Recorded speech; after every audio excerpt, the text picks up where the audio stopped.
அதை படமாக எடுத்திருக்காங்க. இப்போ அந்த படத்தை போட்டு பார்த்தால் அந்த படத்தில் எந்த ஷாட்டை நீங்கள் ஃப்ரீஸ் பண்ணிங்கனாலும் ஃப்ரேம் பண்ணி பெயிண்டிங்காக மாட்டிடலாம். அதே லைட்டிங் பேட்டர்ன் ஒரு பெயிண்டிங்கான ஃபீல் படம் பூரா எல்லா ஷாட்லேயுமே இருக்கும். ஆயிரங்கால் பூச்சி இருக்கும் இல்லையா, அது நடந்து போய்கிட்டு இருக்கும். அப்போ ஒரு தவளை கிராஸ் பண்ணும், தவளை கேட்கும் எனக்கு இருக்கிறது 2 கால் தான், அதுலேயே எனக்கு வந்து ஜம்ப் பண்ணலான்னு நினைக்கும்போது இதுக்கு வெயிட் கொடுக்குறதா இதுக்கு வெயிட் கொடுக்குறதான்னு கன்ஃபியூஸ் ஆகுது. இவ்வளோ கால் வச்சிருக்கே எதை முதல்ல வைக்கிற அப்படின்னு கேட்கும். கேட்டது வேலைக்கு போயிடும். போயிட்டு வேலைலாம் முடிச்சுட்டு சாயங்காலம் ரிட்டர்ன் வரும். இந்த ஆயிரங்கால் 2வது பார்ட்டில் இயற்கையாக போய் எடுத்துகிட்டு வந்தீங்க, சந்தோஷமாக இருந்துச்சு, பரவாயில்ல, வெட்டுவாருன்னு சொல்கிற மாதிரி செட்டுன்னு யாரும் கண்டுபிடிக்கவே மாட்டேன்றாங்க ஜாக்சன்னு. ஏன்னா செகண்ட் பார்ட்டில் இன்ட்ரோல் பிளாக்கே வந்து செட்டு. அது ஃபேமிலின்னா இப்போ ராயன் படம் பண்ணோம். ராயன் வந்து இதில் பண்ணோம், ஆதித்யராம்னு சொல்லிட்டு சோழிங்கநல்லூர் கிட்ட. இப்போ அதுக்கு ஒரு ஃபுல் செட்டு போடுறோம். அதில் வந்து ஊட்டியில் ஃபாரஸ்ட் இதில் இருப்பார் விஷால், பயங்கரமாக எந்த மரத்தை வெட்டினாலுமே கண்டுபிடிச்சி போய் எல்லாரையும் அடிச்சு போட்டுருவார். தாய்லாந்து தான் இருக்கிறதுல சீப்பஸ்ட்டு ஷூட்டிங் பண்ணுறதுக்கு. அதுக்கு அடுத்துனா ஓரளவுக்கு மலேசியா வரைக்கும் போகலாம். இது 1க்கு அதான் சொன்னாங்க, சார் ட்ரெயின் மினியேச்சர் பண்ணிவிடுங்க, ஷூட் பண்ணிடலாம் அப்படின்னு. பாம்பேலேருந்துலாம் லென்ஸ் வர வைக்கிறோம். என்னென்னா ஆஸ்கார்ன்றது அவங்க ஊரில் நம்ம ஊர் நேஷ்னல் அவார்டு மாதிரி. அவங்க யாருமே நம்ம ஊரில் வந்து நேஷ்னல் அவார்டு வாங்கலன்னு வருத்தப்படுறதே இல்லை. ஆனால் நமக்கு மட்டும் ஏன் ஆஸ்கார் யாருமே வாங்கலை? லைஃபுக்கு யூஸ் ஆன 2 படங்கள் இது. லைஃப்பில் வந்து எனக்கு எப்போல்லாம் வந்து கொஞ்சம் டிஸ்டர்ப் ஆகிறமோ அந்த படத்தை திருப்பி பார்த்துருவேன். படத்தோட டைட்டில் வந்து அவர் சினிமாட்டோகிராஃபர்ன்றதுனால அதை ரசித்து சொன்னார். அவர் சொன்னதுக்காக அதை பார்த்தேன். அந்த படம் வந்து அந்த ஓவியத்தை எப்படி வரைஞ்சாங்கன்ற ப்ராசஸ் தான். அந்த ஓவியத்தோட பேர் வந்து ஒரு கேர்ள் வித். அப்போ தான் நினச்சி இந்த 15 ரூபா தான் பாலுமேந்திரா போல நாளைக்கு உனக்கும் வந்துடும். கொஞ்சம் பயம் வந்தது. சூரரை பூட்டில் வந்து உட்லண்ட்ஸ் டிரைவினை ரீக்ரியேட் பண்ணோம். ஒரே ஒரு ஷாட்டில் வரும், அந்த வாடகை வாங்கி சாப்பிட்டு போவோம் ஹீரோயின் வந்து. ஸோ அதுக்கு ரீக்ரியேட் பண்ணோம். ஸோ எனக்கு ரீக்ரியேஷன் வந்து இப்போ ரொம்ப பிடிக்கும்.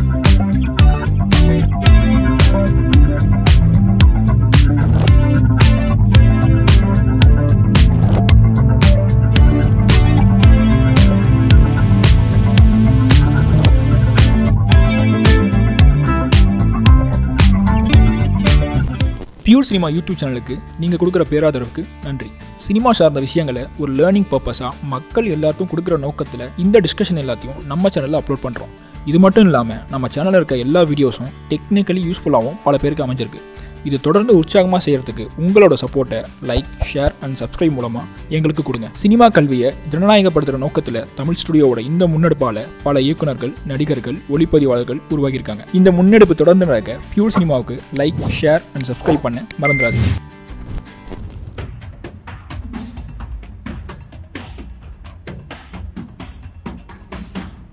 கலை மனிதனாக பிறந்த ஒவ்வொருவனும் அள்ளி அள்ளி பருக வேண்டிய அமிர்தமடாது.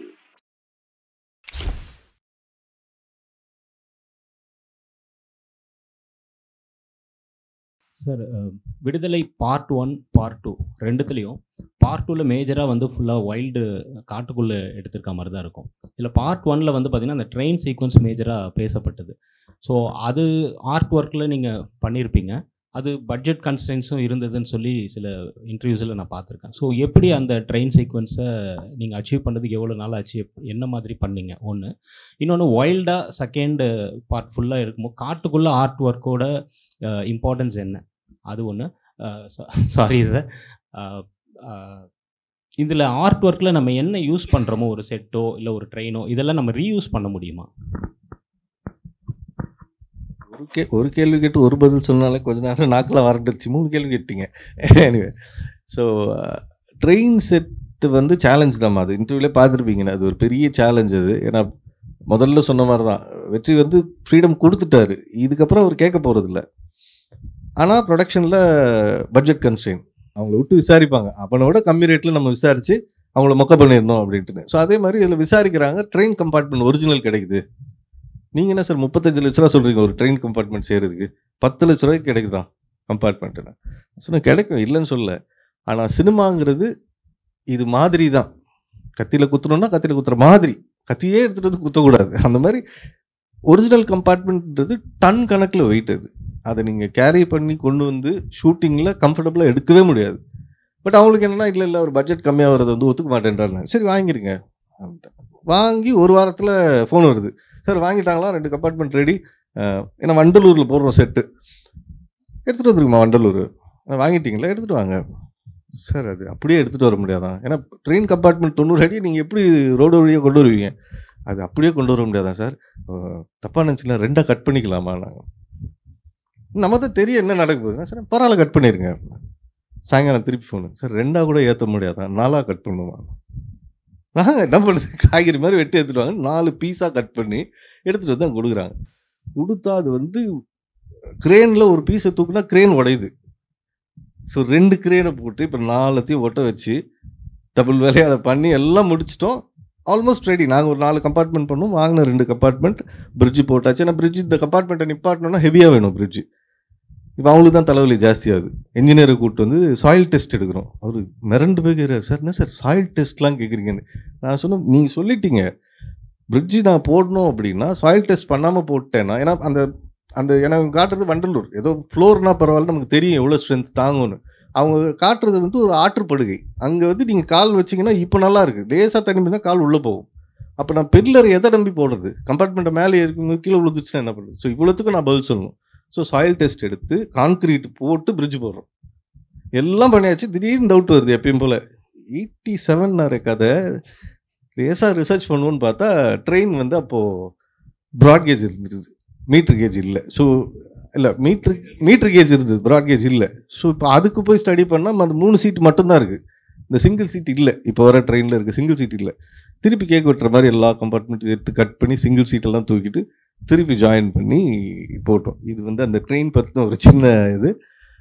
2வது பார்ட்டில் இயற்கையாக போய் எடுத்துட்டோம். நீங்கள் சந்தோஷமாக இருந்துச்சு, பரவாயில்ல. வெட்டுவாருன்னு சொல்கிற மாதிரி செட்டுன்னு யாரும் கண்டுபிடிக்கவே மாட்டேன்றாங்க ஜாக்சன்னு.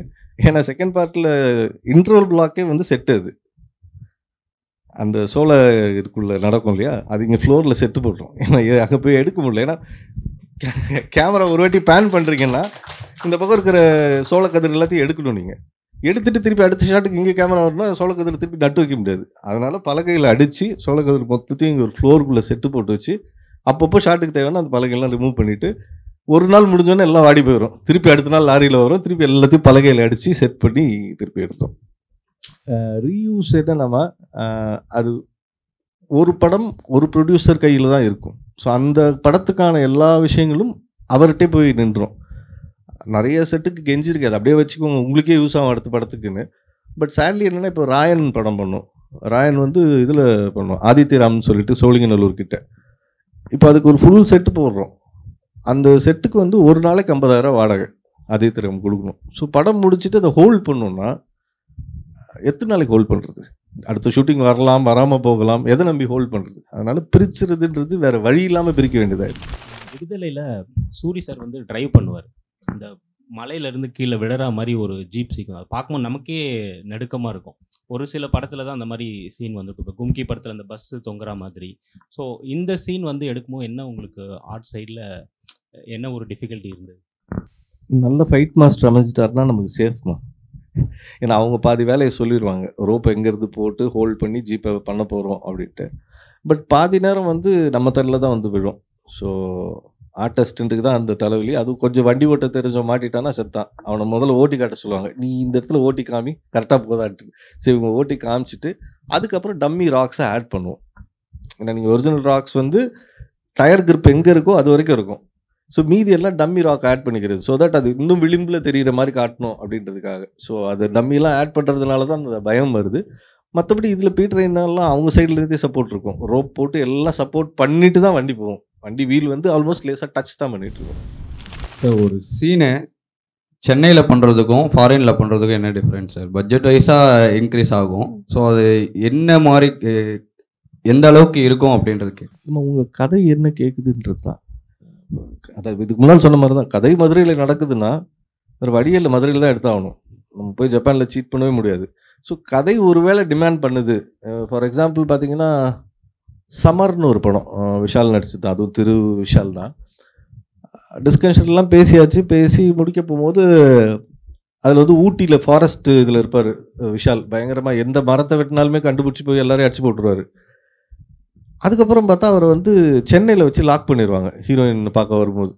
இப்போ சென்னையிலேருந்து அவர் எப்படி தப்பிச்சு ஊட்டி போனார், இப்படி தான் கதை இருந்தது. அப்போ டிஸ்கஷன் அப்போ கேட்டேன், ஏங்க விஷால் லாரியை பிடிச்சி போயிட போகிறார் கோயம்புத்தூர் ஊட்டின்னு, சரியாக வரலையே அப்படின்னும் போது அப்புறம் டிஸ்கஷனில் டெவலப் ஆகி ஓகே ஃபாரின் போயிருந்தாருன்னா பாஸ்போர்ட்டை ஹோல்ட் பண்ணிடுவாங்க, அப்போ ரிட்டர்ன் வர முடியாது. ஸோ அப்போ ஃபாரினில் வச்சிடலாம் அந்த மீதி போர்ஷன் அப்படின்னு. ஸோ கதை டிமாண்ட் பண்ணுது. ஏன்னா நீங்கள் 7 அடி இருக்க விஷாலை எப்படி மெட்ராஸில் லாக் பண்ணி வைப்பீங்க? அவர் கோயம்புத்தூர் எப்படி வேணால் போயிடுவார். ஸோ அப்போ வேறு வழி இல்லை, லாக் பண்ணணும்னா ஒரு பாஸ்போர்ட் இல்லைன்னா அவனால் வர முடியாது கண்ட்ரி தாண்டி. அப்போது அந்த கதையை ஃபாரின் கொண்டு போகலாம் அப்படின்னு தாய்லாந்து இருக்கிறதுல சீப்பஸ்ட் வந்து தாய்லாந்து. ஏன்னா மணி வேல்யூ தான், வேறு ஒன்றும் இல்லை. நம்ம ஊர் காசுக்கு அவங்க ஊர் காசு எவ்வளோன்னு பார்த்தீங்கன்னா தாய்லாந்து தான் இருக்கிறதுல சீப்பஸ்ட்டு ஷூட்டிங் பண்ணுறதுக்கு. அதுக்கு அடுத்துனா ஓரளவுக்கு மலேசியா வரைக்கும் போகலாம். ஸோ இதுதான் கதையை அங்கே வெளிநாட்டுக்கு கூட்டுட்டு போகுது. மற்றபடி வெளிநாடு போகிறதுல ப்ளஸ்ன்னு பார்த்தீங்கன்னா க்ரூ அங்கேயே இருக்கும். ஸோ கேமரா க்ரூ எல்லாமே நீங்கள் அங்கேயே எடுத்துக்கலாம். இங்கேருந்து ஆர்டிஸ்ட் மட்டும் கூப்பிட்டு போயிட்டா போதும். போயிட்டு தங்குற செலவு எல்லாமே கம்மியாக தான் வரும். பட் கதையை அதை டிமாண்ட் பண்ணணும். டைம் பீரியடு படம் பண்ணால் எப்படி நம்ம தேடாத ரேரு பொருட்கள்லாம் எப்படி நம்ம பற்றி கண்டுபிடிக்கிறது, அதை எப்படி செட் பண்ணுறது, இப்போ 90s நடக்கிறது அந்த நாள் எப்படி அதை அனலைஸ் பண்ணி இதை எப்படி எடுக்கிறது, செட்டப்பாக எப்படி கொண்டு வர்றது, அந்த மாதிரி படங்கள்லாம் பண்ணும்போது உங்களோட சேலஞ்சஸ் எப்படி? அதுதான்மா, அது என்னென்னா இப்போ நீங்கள் கேட்ட அந்த கேள்வி வந்து எனக்கு சந்தோஷம். ஏன்னா என்கிட்ட தேடி வந்துடுவாங்க, என்னோட தேடல் ஸ்டார்ட் ஆகிரும். ஏன்னா அந்த பீரியட் சப்ஜெக்ட் வர தான் வந்து என்ன நான் வந்து புதுப்பிச்சுக்கிற மாதிரியே இருக்குது. ஏன்னா கதை சொல்லும்போது 90ஸ்ன்னு சொன்னீங்க. 90ஸ்ன்னு சொன்ன உடனே வடச்சென்னையிலே 91 வச்சுருப்பாரு. டக்குன்னு என்னோட ஃப்ளாஷ்பேக் போயிடும். நான் 91 என்ன பண்ணிகிட்டு இருந்தேன் அப்படின்ட்டு. நான் வந்து இங்கேருந்து ஒரு 40 கிலோமீட்டரில் திருவள்ளூர்னு ஒரு ஊர், அங்கே தான் இருந்தோம். ஸோ ராஜீவ்காந்தி இறந்தப்போ வந்து ஒருத்தர் ஸ்ரீபெரும்புத்தூர்லேருந்து ஓடியே வந்து அப்பா கிட்ட தகவல் சொன்னார். அப்போ கொஞ்சம் அந்த ஏரியாவில் ஃபேமஸ்ன்றதுனால தகவல் சொல்லணும்னு சொல்லிட்டு, அப்போ ஃபோன் இல்லை எதுவுமே இல்லை, ஓடியே வந்து விடிய காலில் ஏதோ கதவை தட்டுறாரு. ஐயா வந்து இது மாதிரி குண்டு வச்சு கொண்டுட்டாங்க அப்படின்னு. ஸோ இப்போ எனக்கு 91 ஒன்று இவ்வளோ மண்டைக்குள்ளே. ஓகே, அப்போ என் வீடு எப்படி இருந்துச்சு, நான் எந்த மாதிரி இருந்தேன், ஸோ எங்கள் வீட்டில் என்னெல்லாம் பொருள் யூஸ் பண்ணேன். ஸோ நான் கம்பேர் பண்ணுறதே என்னை வச்சு தான் கம்பேர் பண்ணிக்கிறது, அந்த வருஷத்தில் நான் என்னவா இருந்தேன்னு. இப்போ அதில் மிடில் கிளாஸ் வீடுனா எங்கள் வீட்டையே கம்பேர் பண்ணிடுவேன். கொஞ்சம் ரிச் ஹவுஸ் அப்படின்னா எப்படியாவது ஃப்ரெண்ட்ஸ் சர்க்கிளில் ஒரு பணக்காரன் இருந்திருப்பான். சரி, அவன் வீட்டுக்கு போகும்போது யோசிச்சு பார்த்துச்சா, அவன் வீட்டில் கால் வைக்கவே நம்ம கூச்சமாக இருக்கும், அவ்வளோ க்ளீனாக வச்சுருப்பாங்க. ஸோ அப்போ அந்த வீட்டில் என்னெல்லாம் பார்த்தோம், இதை வச்சு தான் ரெஃபரன்ஸ் எடுக்கிறது. ஏன்னா நெட்டில் போய் தேடினா, ஃபார் எக்ஸாம்பிள் ஒரு ஹார்லிக்ஸ் ஆட் பார்க்குறேன்னு வச்சுக்கோங்களேன், பழைய 90s உள்ள ஹார்லிக்ஸ் ஆடுன்னு கூகுளில் தேடினா மேக்ஸிமம் ஹிந்தி ஆட் வரும், இல்லை இங்கிலீஷ் வரும். பட் தமிழில் வந்து ஒரு டேக்லைன் வச்சுருப்பாங்க, குதூகலமூட்டும் சுவை அப்படின்னு போட்டு ஹார்லிக்ஸ்னு. இது வந்து கிடைக்க மாட்டேங்குது. அப்போ தான் அந்த புத்தகம் தேட பயணத்தை ஆரம்பித்தேன். எந்த ஒரு ஷூட்டிங் போனாலும் 6 மணி பேக்கப் ஆயிடுச்சுன்னா அங்கே இருக்கிற காயலங்கடையில் போய் உட்காந்துருது, டீயே அவங்களுக்கு வாங்கி கொடுத்து, நான் பழைய புக்கு இருந்தால் கொடுத்தான்னு கொஞ்சம் கொஞ்சமாக கலெக்ட் பண்ணி, இந்த லாக்டவுன் வந்ததுனால அதை அடுக்கி வச்சு பார்த்தா இப்போ என்கிட்ட 1950 குமுதன், வீடன், கல்கி மொத்த கலெக்ஷனும் இருக்குது. ஸோ இதுதான் எனக்கான தேடலுக்கான பதில். அங்கே தான் பதில் கிடைக்குது. ஏன்னா அதில் விளம்பரம் வந்திருக்கு, அந்த டைமில் உள்ள துணுக்கில் எழுதியிருக்காங்க இது நடக்குதுன்னு. ஸோ அதுலேருந்து ரெஃபரன்ஸ் எடுத்து அதை ரீக்ரியேட் பண்ணிக்கிறோம். இப்போ வேர்ல்டு சினிமாவில் நிறைய மினியேச்சர், அப்புறம் இந்த விஎஃப்எக்ஸு, விர்ச்சுவல் ப்ரொடக்ஷனு நிறைய கொண்டு வந்துட்டாங்க. தமிழில் இந்தியன் சினிமாவில் மெயினாக பார்த்தீங்கன்னா விஎஃப்எக்ஸ் மட்டும்தான் இருக்குது இப்போதைக்கு. இது ஏன் சார் டெவலப் ஆகலை? மினியேச்சரும் விர்ச்சுவல் ப்ரொடக்ஷனும் நம்ம ஏன் அதிகமாக பண்ணலை? அப்புறம் இன்னும் ஏன் நம்ம அது கம்மியாக தானே ஆக்கும் காஸ்ட்டை, நம்ம வந்து மினியேச்சர் யூஸ் பண்ணால் நம்ம ஏன் அதை யூஸ் பண்ணலை? காஸ்ட் கம்மியாகும்னு நீங்கள் முடிவு பண்ணிட்டீங்களா, இல்லை சொல்லிக்கிறாங்களா ஊருக்குள்ளே? இல்லை சார், பார்த்ததில் ரிசர்ச் பண்ணதில் அப்படி சொல்கிறாங்கல்ல, அது அப்படிலாம் அது காஸ்ட் எஃபெக்டிவ்னு சொல்ல முடியாதுமா. அது ஒரு டெக்னாலஜி. நீங்கள் மினியேச்சர் யூஸ் பண்ணலாம். மினியேச்சர் யூஸ் பண்ணோன்னா அதுக்கு யூஸ் பண்ணுற கேமரா இருக்கு இல்லையா, நம்ம கேமரா யூஸ் பண்ண முடியாது, அதுக்குன்னு ஒரு கேமரா இருக்குது. நீங்கள் அந்த கேமராவை ரெண்ட் அவுட்டும் பண்ண முடியாது, வாங்கணும். நீங்கள் வாங்கி வச்சாதான் நீங்கள் பண்ணுற ஸ்கேல் இருக்குல்ல, 1:10 பண்ணுற. இப்போ இந்த சைஸில் பில்டிங் பண்ணுறீங்கன்னு வச்சுக்கோங்க, இந்த பில்டிங்கில் இருக்க ஒரு ஃப்ளோரை காட்டணும் அப்படின்னா அதுக்கான லென்ஸ் வேணும். நாங்கள் இதுக்கு விடுதலை 1க்கு அதான் சொன்னாங்க, சார் ட்ரெயின் மினியேச்சர் பண்ணிவிடுங்க, ஷூட் பண்ணிடலாம் அப்படின்னு. பாம்பேலேருந்துலாம் லென்ஸ் வர வைக்கிறோம். என்னென்னா சாதா உங்களுக்கு கேமராவில் பார்த்தாலே தெரியும், ஃபோக்கஸ் அவுட் ஆகும் இல்லையா. இப்போ முதல் பெட்டிக்கிட்ட என்ஜின் கிட்ட வைக்கிறீங்க ஷாட்டு, 2வது பெட்டி வரைக்கும் தான் ஃபோக்கஸில் இருக்கும், 3வது பெட்டியெல்லாம் அவுட் ஃபோக்கஸ் ஆகிடும். அதுக்கு ஸ்கேல் வந்து நார்மல் 12 அடியாக இருந்தால் தான் அப்படி அவுட் ஃபோக்கஸ் ஆகுது. நம்ம ஒரு அடி பண்ணோன்னா நார்மல் கேமராவில் வச்சிங்கன்னா 12 பெட்டியுமே ஃபோக்கஸில் தெரியுது. ஸோ பார்க்கும்போதே தப்பாக தெரியும். ஸோ இப்போ இதுக்கான லென்ஸ் நீங்கள் பாம்பேலேருந்து ஹையர் பண்ணி கொண்டு வந்து எடுக்கணும். இது ஒரு விஷயம். இந்த சேலஞ்செல்லாம் இருக்கிறதுனால மேக்ஸிமம் அதுக்குள்ளே போகிறதில்ல. நம்ம அதையும் தாண்டி அவங்க சினிமாவுக்கு தேவைப்படுதுமா. நம்ம என்ன ஆயிடுச்சுன்னா ஹாலிவுட்ன்றத ஒரு பெஞ்ச் மார்க்காக வச்சுட்டோம். நான் நிறைய பேர்கிட்ட சொல்லிட்டேன், இங்கேயும் சொல்லலாம், எனக்கு அதில் ஒன்றும் இது இல்லை. ஆஸ்கார்ன்றது அவங்க ஊரில் நம்ம ஊர் நேஷ்னல் அவார்டு மாதிரி. சரி, அவங்க யாருமே நம்ம ஊரில் வந்து நேஷ்னல் அவார்டு வாங்கலைன்னு வருத்தப்படுறதே இல்லை. ஆனால் நமக்கு மட்டும் ஏன் ஆஸ்கார் யாருமே வாங்கலை அப்படின்னு. ஸோ இப்போது நீங்கள் சொல்கிறத நான் அப்படி தான் பார்க்குறேன். அவங்க ஊரில் விஷுவல் எஃபெக்ட்ஸ் பண்ணுறாங்க, மினியேச்சர் பண்ணுறாங்க, எல்லாம் பண்ணுறாங்கன்னா அவங்க பீட்சா சாப்பிட்றாங்க, நம்ம இட்லி தான் சாப்பிட்றோம். எனக்கு இட்லி சாப்பிட்றதுனால நான் கம்மியாக தெரியவே இல்லை. ஏன்னா என் தேவைக்கு இது போதும். என் சினிமாவுக்கு நான் என்னோட ஊரில் நடக்கிற விஷயங்களை காட்ட போகிறேன். ஏன்னா கொஞ்சம் ஒரு 80s 90s சினிமா பார்த்தீங்கன்னா அந்தந்த ஊரோட கலாச்சாரத்தை, நான் அதுக்காக ஒரு கலாச்சாரம் அப்படிலாம் போகல, சரி அந்த ஊர் கதைகள் இருக்கும். ஒரு புடவைக்காரரு, ஒரு வளையல்காரரு, அவர் கதை இப்படியே போய்கிட்டு இருந்துச்சு. இந்த உலக சினிமான்ற பேரில் நம்ம அடையாளத்தை தொலைச்சிட்டோமோ அப்படின்ட்டு இருக்கு. அது மியூசிக்காக இருக்கலாம், காஸ்டியூமாக இருக்கலாம், எல்லாத்துலேயுமே தொலைச்சிட்டோம் அப்படின்ற ஒரு சின்ன வருத்தம் எனக்கு இருக்கும். அதனால் நீங்கள் அது கேட்கும் போதே என்ன இதெல்லாம் சார் அவங்கெல்லாம் விஷுவல் எஃபெக்ட்ஸ் பண்ணுறாங்கன்னு நம்ம அங்கே வச்சு பார்க்குற மாதிரி இருக்குது. அப்படின்லாம் இல்லை, அவங்களுக்கு தேவை இருக்குது விஷுவல் எஃபெக்ட்ஸ் பண்ணுறாங்க. நம்ம ஊரை அழகாக காட்டுறோம், நமக்கு எதுவுமே தேவைப்படல. இது ரொம்ப வருஷமாக ஒரு 8 வருஷமாக ஃபாலோ பண்ணிகிட்டு இருக்கேன். எதுக்குன்னா ஏதோ ஒரு கிளப்புக்கு யாரோ ஒருத்தர் போனாராம், வேஷ்டி கட்டு போனாராம், உள்ளே அலௌடு இல்லைட்டாங்களாம். இது நான் ஒரு 7 வருஷத்துக்கு முன்னால் செய்தியாக படித்தேன்.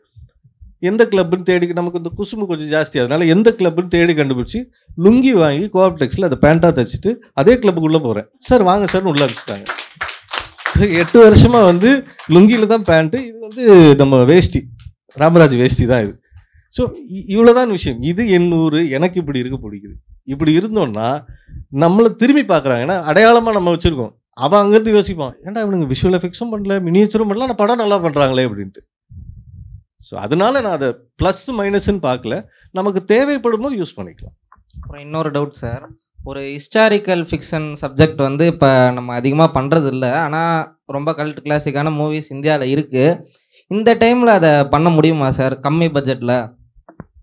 2 விஷயம். ஹிஸ்டாரிக் ஃபிக்ஷன்ட்டிங்க, ஃபிக்ஷன் வேறு, ஹிஸ்ட்ரி வேறு. ஓகேங்களா? ஓகே, கம்மி பட்ஜெட்லங்கிற இது ரொம்ப கஷ்டமா. ஏன்னா இது எல்லாமே பட்ஜெட் சார்ந்தது தான். நீங்கள் வரலாறை தொட போகிறீங்க அப்படின்னா ஒன்றும் இல்லை, வரலாறை விட்டுருவோம். இப்போ கேட்டாங்க 90s பீரியட்னா என்ன பண்ணுவீங்கன்னு கம்யூனிகேட்டர் கேட்டார். இப்போ என்ன ஆயிடுச்சுன்னா நீங்கள் அவாய்ட் பண்ணுற விஷயங்களே நிறையா இருக்குது. ஒரு ஃப்ளெக்ஸில் செய்கிற போர்டு, வினைல் போர்டுன்னா ஊர் பூரா இப்போ வினைல் போர்டு வந்துருச்சு. 90s வினைல் போர்டு கிடையாது, எல்லாம் சைன் போர்டு ஆர்டிஸ்ட் உட்காந்து பெயிண்டில் எழுதிட்டு இருப்பாங்க. இப்போ நான் எவ்வளோத்தை அவாய்ட் பண்ணுவேன்? ஸோ அவாய்ட் பண்ணுறது தான் நிறைய விஷயமா இருக்குது. மொபைல் ஃபோனை அவாய்ட் பண்ணணும். ஸோ இப்படி அவாய்ட் பண்ணுறதே நிறையா ஆயிடுது. நீங்கள் ஹிஸ்ட்ரிக்கு போனீங்கன்னு வச்சுக்கோங்க, எல்லாத்தையும் ரீக்ரியேட் பண்ணி தான் ஆகணும். எதுவுமே அவைலபிளாக இருக்கிறது ஒரு செவரை கூட எடுத்துட முடியாது. ஏன்னா ஒரு செவரில் யூஸ் பண்ண சுண்ணாம்பு, நான் சின்ன பையனாக இருக்கும்போது எங்கள் அப்பா சைக்கிளில் கூப்பிட்டு போய் சுண்ணாம்பு கால்வாயில் போய் சுண்ணாம்பு வாங்கிட்டு வருவோம். அது கையெல்லாம் எரியும்பா அப்படின்னு சொல்லிட்டு அதில் கொஞ்சோண்டு நீளம் போட்டு அதை தான் வீட்டுக்கு செவத்துக்கு பெயிண்டாக அடிப்போம். ஸோ அப்போ அந்த நீளம் கலந்த ஒரு வெள்ளை செவரு வந்தால் தான் நான் 80s காட்ட முடியும். ஸோ இப்போ ஹிஸ்ட்ரின்னும் போது கண்டிப்பாக செலவு இருக்குது. சார் நீங்கள் இந்த திண்ணையில் உட்காந்து இருக்கும்போது பின்னாடி என்ன இருக்கோ சொன்னீங்களே, அந்த அளவுக்கு டீட்டெயிலிங் வச்சா பார்க்குறவங்களுக்கு அது வந்து என்னவா தெரியுது, அதுக்கு ஏன் அந்த அளவுக்கு ஏன் டீட்டெயிலிங் வைக்கிறேன்னு கேட்குறேன் சார். நியாயமான கேள்வி தான். உனக்கு ஏன் அந்த தேவையில்லாத வேலை செட்டை போட்டு போடுறீங்க? பட் இல்லைவா, இது என்னன்னா என் மனசுக்கு திருப்தியாக இருக்கிறது தான். இப்போ இந்த லுங்கி பேண்ட்டையும் சட்டையும் போடுறதுனால நான் எதையுமே இதை நான் சொல்லாமல் போயிருந்தேன்னா நான் பாட்டுக்கு வந்தேன் போனேன், அவ்வளோதான். இது யாருக்குமே தேவையில்லை. நான் எந்த பேண்ட் போட்டு வந்தால் யாருக்கு என்ன பிரச்சனை இல்லையா? ஸோ இது வந்து எனக்கு திருப்தி கொடுக்கணும். நான் செய்கிற வேலை நான் அப்படி தான் பண்ணிகிட்டு இருக்கேன். அசிஸ்டன்ட்டுக்கே நான் தான் சொல்லுவேன், சார் இது ஓகேவான்னு வந்து கேட்பான். முதல்ல உனக்கு ஓகேவா பாரு, உனக்கு திருப்தி ஆயிடணும். அதுக்கப்புறம் நான் ஓகே சொல்கிறேன் இல்லை அது வேறு விஷயம். ஏன்னா நான் என்னோட மனநிலை இன்றைக்கி நான் வந்து வீட்டில் சண்டை போடாமல் வந்தேன்னா மனநிலை வேறு மாதிரி இருக்கும். வீட்டில் வந்து கரண்ட் பில் கட்டலன்னு டென்ஷனில் வந்தேன்னா இதெல்லாம் தப்பாக தெரியும். ஸோ அதனால தான் தப்பு ரைட்டுன்னு ஒன்றுமே இல்லை. செய்கிற வேலை எனக்கு திருப்தி ஆயிடுச்சுப்பா, 100% திருப்தி ஆயிடுச்சுன்னு வச்சுட்டோம்னா இன்னொருத்தர் வந்து அது கேவலமாக திட்டிட்டு போட்டோம், நமக்கு பாதிக்காது. பசங்க தான் சொன்னாங்க, சார் கோவமே வரல. சில டேரக்டர்லாம் ஒரு ஒரு கடை ஒன்று போடுற செட்டு, அதில் மெசனைன் ஃப்ளோர் வச்சு அவங்க கேட்ட ரெஃபரன்ஸை வச்சு நான் மெசனைன் ஃப்ளோர்லாம் வச்சு போட்டுட்டேன். ஷூட்டிங்க்கு ஒரு நாள் முன்னால் வராங்க, தினத்து இது இப்படி பண்ணி வச்சிட்டீங்க, நீங்கள் தான் நாங்கள் ஈரானியன் ஹோட்டல்லாம் ரெஃபரன்ஸ் கொடுத்தீங்க, அதில் இப்படி இருந்தது, எனக்கு இதெல்லாம் வேணாம், இதெல்லாம் இட்ஸ் லுக்கிங் லைக் ஷிட், அது இதுன்னு ஒரே கற்று. சரி இப்போ என்ன வேணும்னு, எனக்கு இந்த இடம் ஹாலாக வேணும், சரி பண்ணிக்கலாம்னா எப்போ பண்ணிங்கன்னு ஒரே கற்று. கொஞ்சம் 2 நிமிஷம் வெளியே இருங்க, கார்பெட்டர் விட்டு மெயின் பில்லரை மட்டும் தட்டு அப்படின்னு தட்டிட்டோம், மொத்தமாக கீழே விழுந்துச்சு, எல்லாத்தையும் கிளியர் பண்ணுங்கள், நாளை காலையில் உங்களுக்கு ரெடியாக இருக்கணும்னா போயிட்டாங்க. காலையில் ரெடியாக இருந்தது. பசங்க என்ன கேட்டாங்கன்னா, ஏன் சார் உங்களுக்கு கோவமே வரலையா? நான் சொன்னேன், நான் தப்பு பண்ணால் தான் எனக்கு கோவம் இருக்கும். நான் தப்பு பண்ணலையே, நான் அவங்க கொடுத்ததை பண்ணிட்டேன், அவங்களுக்கு வேற ஏதோ மண்டையில் யோசிச்சிருக்காங்க, அவங்க வீட்டு ப்ரெஷர் அதை வந்து கொட்டிட்டு போகிறாங்க, மாற்றி கொடுக்க வேண்டியது நம்ம வேலை தானே. ஸோ இதுதான் விஷயம். படிக்கும்போது என்ன அவ்வளோ தூரம் திங்க் பண்ண வச்சுன்னு அப்படி எதாவது புக்ஸ் இருந்தால் அந்த புக் ரெக்கமெண்ட் பண்ணுங்கள். உங்களை ரொம்ப பிரமிக்க வச்ச ஒரு 2-3 படம் உங்கள் பார்வையில் இருந்து, நீங்கள் ஒரு ப்ரொடக்ஷன் டிசைனர் அப்படி சொன்னாங்களா, அப்போ இது நல்லா பண்ணியிருக்காங்க, நம்ம கூட இப்படி யோசிச்சதில்லை அப்படின்ட்டு நீங்கள் பார்த்து வியந்த படம் ஏதாவது ஒரு 2-3? அதான் ரொம்ப நேரமாக பேசிட்டோமா, அதனால முந்தின பதிலாக எடுத்தாலே அது பதில் வந்துடுது. என்னென்னமா இன்ஸ்பிரேஷன் காப்பின்னு ஒரு விஷயம் பேசணும் இல்லையா, அது எனக்கு பயம் ஜாஸ்தி. ஸோ நான் படத்தை பார்த்து இன்ஸ்பயர் ஆகிட்டேன்னா ஈஸியாக காப்பி அடிச்சிருவேன். அதனால் கூடிய வரைக்கும் வந்து என்னை சுற்றி இருக்கிறதுலேருந்தே காப்பி அடிக்கலாம் அப்படின்றதுனால வந்து படங்களை வந்து ஆர்ட் டைரக்ஷனுக்கு இன்ஸ்பயர் ஆகிற மாதிரி பார்க்கறது இல்லை. அது அப்படி சொன்னாங்கனாலே அதை அவாய்ட் பண்ணிடுவேன். ஏன்னா என்னை அறியாமல் அது எனக்குள்ளே வந்துடும். அடுத்த வாட்டி பண்ணும்போது அதை ஈஸியாக பண்ணிட்டு போயிடுவேன். நான் கொஞ்சம் மெனக்கெட்டு நானாக கொஞ்சம் தேடி கண்டுபிடிக்கணுன்றதுனால அந்த மாதிரி படங்கள் ஜென்ரலாக பார்க்குறதுல நான் பிடித்த படங்கள் அப்படின்னு கேட்டிங்கன்னா நான் எனக்கு தெரிஞ்ச ஒரு அட்லீஸ்ட் ஒரு 500 பேருக்கு சஜஸ்ட் பண்ணியிருப்பேன் இந்த ஒரு 2-3 படங்களை. அதில் முக்கியமான படம் இது வந்து கண்டிப்பாக இது வந்து சினிமா நாலேஜுக்காகவோ பயங்கரமான டெக்னாலஜி யூஸ் பண்ணியிருக்காங்களோ எனக்கு லைஃபுக்கு யூஸ் ஆன 2 படங்கள். இது லைஃப்பில் வந்து எனக்கு எப்போல்லாம் வந்து கொஞ்சம் டிஸ்டர்ப் ஆகிறமோ அந்த படத்தை திருப்பி பார்த்துருவேன். படத்தோட டைட்டில் வந்து பீஸ்ஃபுல் வாரியர். அது வாய்ப்பு கிடைச்சா பாருங்கள். பீஸ்ஃபுல் வாரியர் அப்படின்னு ஒரு படம். அது வாழ்க்கைனா என்ன அப்படின்றத கற்றுக் கொடுத்த படம். அதாவது ஒரு கீதை, ஒரு பைபிள் இதெல்லாம் எப்படி இருக்குமோ போர் அடிக்கும் போதெல்லாம் இதை ஒரு வாட்டி பார்த்துருவேன். அது ஒரு சீன் பார்க்கும்போதும் அன்னைக்கு ஒரு புதுசாக ஒரு விஷயத்த சொல்லி கொடுக்கும். அது இன்றைக்கு இப்போ எப்படி இருக்குன்றதை யோசிச்சாலே போதும், நாளைக்கு நாளை மறுநாள்லாம் நல்லாவே வந்துரும்ன்றது தான் அந்த படத்தோட வேதாந்தம். ரொம்ப நல்லாயிருக்கும். ஸோ அதை வேணால் சஜஸ்ட் பண்ணுறேன். மற்றபடி சினிமா சார்ந்து அப்படின்னா எனக்கு ஒரு கேமராமேன் சொன்னார் ஒரு படத்தை பார்க்க சொல்லி, girl with a pearl earring அப்படின்னு ஒரு படம். அவர் சினிமாட்டோகிராஃபர்ன்றதுனால அதை ரசித்து சொன்னார். அவர் சொன்னதுக்காக அதை பார்த்தேன். அந்த படம் வந்து அந்த ஓவியத்தை எப்படி வரைஞ்சாங்கன்ற ப்ராசஸ் தான். அந்த ஓவியத்தோட பேர் வந்து ஒரு கேர்ள் வித் அ பேர்ல் இயர்ரிங்கிறது தான் அந்த பெயிண்டிங்கோட டைட்டில். அதை படமாக எடுத்திருக்காங்க. இப்போ அந்த படத்தை போட்டு பார்த்தால் அந்த படத்தில் எந்த ஷாட்டை நீங்கள் ஃப்ரீஸ் பண்ணிங்கனாலும் ஃப்ரேம் பண்ணி பெயிண்டிங்காக மாட்டிடலாம். அதே லைட்டிங் பேட்டர்ன் ஒரு பெயிண்டிங்கான ஃபீல் படம் பூரா எல்லா ஷாட்லேயுமே இருக்கும். ஸோ அது ஒன்று வியந்து பார்த்தேன், ஒரு சினிமாட்டோகிராஃபருக்காக பார்த்தேன். மற்றபடி புத்தகங்கள் பார்த்தீங்கனாலுமா இவர் மாதிரி சினிமா சார்ந்து புத்தகம் படிக்கிற அளவுக்கு எனக்கு ஞானம் இல்லை. நான் வந்து கொஞ்சம் ஓஷோவோட ஃபாலோவர். நான் அந்த மாதிரி புத்தகங்கள் தான், ஓஷோ தான் நிறையா படிச்சு இருக்கேன். ஸோ அதுலேருந்து தான் பேசும்போதும் சரி இன்ஸ்பயர் ஆனாலும் சரி வரும். அதில் ஒரே ஒரு உதாரணத்தை வேணால் உங்களுக்காக சொல்லிட்டு முடிக்கலாம். அதில் ஒரு இதில் எழுதியிருப்பார், இந்த 1000 கால் பூச்சி இருக்கும் இல்லையா, அது நடந்து போய்கிட்டு இருக்கும். அப்போ ஒரு தவளை கிராஸ் பண்ணும். தவளை கேட்கும், எனக்கு இருக்கிறது 2 கால் தான், அதுலேயே எனக்கு வந்து ஜம்ப் பண்ணலான்னு நினைக்கும்போது இதுக்கு வெயிட் கொடுக்குறதா இதுக்கு வெயிட் கொடுக்குறதான்னு கன்ஃபியூஸ் ஆகுது, இவ்வளோ கால் வச்சிருக்கே எதை முதல்ல வைக்கிற அப்படின்னு கேட்கும். கேட்டது வேலைக்கு போயிடும். போயிட்டு வேலைலாம் முடிச்சுட்டு சாயங்காலம் ரிட்டர்ன் வரும். அந்த 1000 கால் பூச்சி அதே இடத்துல சுற்றிக்கிட்டே இருக்கும். நிப்பாட்டு கேட்கும், என்னாச்சுன்னு. தயவு செய்து இனிமேல் வாழ்க்கையில் யார்ட்டையும் எப்படி போகிறேன்னு கேட்காது. அவன் ஒரு ஜேர்னி போய்கிட்டு இருப்பான், நீ கேட்டு போயிட்ட. இப்போ எனக்கு கன்ஃபியூஸ் ஆயிடுச்சு எந்த காலம் முதல்ல வைக்கிறதுன்னு. அவன் யாரையும் கேள்வி கேட்க அவன் போவான் லைஃப்பில் அப்படின்ட்டு. இது எல்லாமே வந்து காலத்துக்காக மாற்றிக்கிட்டது. ஃபேஸ் ரொம்ப சின்னதாக இருக்கும். ஸோ இதே மூஞ்சோட சினிமாவில் போகணும்னு வச்சுக்கலாம், தம்பி டீ சொல்லிட்டுருவாங்க. ஸோ அதுக்காக வளர்த்துது இது. அதுக்கப்புறம் என்ன ஆச்சுன்னா இப்போ அப்படியே தாடினோன்னு அவங்கள சொல்லுவாங்க, சார் ஏதோ திங்க் பண்ணுறேன், நான் அதை மெயின்டைன் பண்ணிட்டேன். இதுக்கு பின்னால் பயம் வர்றதுக்கு வந்து பாலுமகேந்திரா சார் ஒரு காரணம். அவரை சந்திச்சு ஒரு அடி பேசிகிட்டு இருந்தோம் வேறு ஒரு மீட்டிங்கில். அவரும் வெயிட் பண்ணியிருந்தோம், நானும் வெயிட் பண்ணோம். அப்போ பேசுகிறோம். பேசும்போது இவர் சார் உட்காந்துருக்க மாதிரி உட்காந்துருக்காரு, நான் இங்கே பார்த்துட்டு இருக்கேன். இப்போ எனக்கு என்னென்னா இவ்வளோ பெரிய லெஜண்ட் கிட்ட நான் என்னென்னு இன்ட்ரடியூஸ் ஆகுறதுன்றதுக்கா நான் அப்படியே தயக்கமாக போகிறேன். ஆனால் அவருக்கு குறுகுறுன்னு பார்த்துட்டே இருக்காரு. ஏன்னா பார்க்குறாரு, இப்போ என்ன கேட்குறது அவர்கிட்ட. மெதுவாக திரும்ப அவர் ஆரம்பிச்சிட்டாரு இங்கிலீஷில், you have sculpted yourself very well அப்படின்னாரு. Thank you sir. இல்லை இந்த கண்ணாடி, அப்போ கண்ணாடி ஒன்று ரவுண்டு போட்டிருப்பேன், அந்த ரவுண்டு கண்ணாடி கேப் தாடி it suits you, thank you sir. ஆனால் இதுக்கு பின்னால் நீ ஒரு நாள் ஒளிஞ்சிக்க வேண்டியிருக்கோன்னாரு. என்னடா வாழ்த்துற மாதிரி இருக்கு, திட்ட ஆரம்பிக்கிறாருன்னா. இல்லை ஏன் சொல்ல வரேன்னா, நான் 15 ரூபாய்க்கு வாங்கினேன் இந்த தொப்பியை முதல் முறையாக. ஆனால் நான் பண்ண படங்கள் எதுவுமே அடையாளம் இல்லை, இந்த தொப்பி மட்டும்தான் இப்போ பாலுமகேந்திரா. என்ன சார் சொல்கிறீங்க? போன வாரம் வந்து லைட்டாக ஹார்ட் அட்டாக், வீட்டிலேருந்து வெளியே வாக்கிங் வந்தேன். கார்னர் ஆட்டோ ஸ்டாண்டு கிட்ட முடியல உட்காந்துட்டு தண்ணி வேணும்னு ஆட்டோ ஸ்டாண்டில் கேட்குறேன். பார்த்துட்டு திரும்பிட்டேன் ஆட்டோக்காரன். ஏன்னா தொப்பி போடல, லுங்கி கட்டிட்டு வந்திருக்கேன். நல்ல வேலை 2வது ஆட்டோக்காரன் வந்து, சார் என்ன சார் அப்படின்ட்டு தண்ணி வாங்கி கொடுத்தான். ஸோ அப்போ தான் நினச்சேன், இந்த 15 ரூபா தான் பாலுமகேந்திரா போல, நாளைக்கு உனக்கும் வந்துடும். கொஞ்சம் பயம் வந்தது. போலீஸ்னா ஒரு கேரக்டர் ஐடென்டிஃபை பண்ணும், அந்த ஃப்ரேம்குள்ளே கொண்டு வரணும். அந்த ஃப்ரேமில் அவன் யார், அவன் எப்படி ஐடென்டிட்டி இல்லாதவனை எப்படி ஃப்ரேம்குள்ளே கொண்டு வருது, அதை எப்படி நம்ம ஒரு சுகாதார தொழிலாளி அவனோட அந்த ஃப்ரேம் வந்து அவன் கேரக்டர் யாருன்னு சொல்லணும். அந்த மாதிரி எப்படி ஃப்ரேம் க்ரியேட் பண்ணுறது. ஒரு சினிமாட்டோகிராஃபர் வெற்றிவேல்னு சொல்லி அவர் திடீர்னு ஒரு நாள் ஃபோன் பண்ணார். நான் 7:30 மணிக்கு மேலே ஃபோன் எடுக்க மாட்டேன் நைட்டு. ஸோ 9 மணிக்கு ஃபோன் பண்ணுறாரு. சரி ஓகே பழகினவராச்சேன்னு எடுக்கிறேன். இல்லை சார் இப்போ தான் வந்து திருச்சிற்றம்பலம் படம் பார்த்துட்டு வரோம். படத்தில் ஓப்பனிங் ஷாட்டு வைக்கிறீங்க, அந்த தனுஷ் வீட்டுக்குள்ளே கேமரா அப்படி மூவ் ஆகுது. என் பையன் 6th ஸ்டாண்டர்ட் படிக்கிறான். டக்குன்னு பார்த்துட்டுனாப்பா ஏழை அந்த படத்தில் தனுஷ் அங்கிள் அப்படின்னு கேட்டான். எப்படி சார் அச்சீவ் பண்ணீங்கன்னாரு. இவ்வளோதான் விஷயம். பார்த்துருந்தீங்கன்னா அதில் வந்து ஒரு அப்பார்ட்மெண்ட்டில் ஹீரோயின் அம்மா அப்பாவோடு இருப்பாங்க, லேடிஸ்லாம் இருக்கிற வீடு.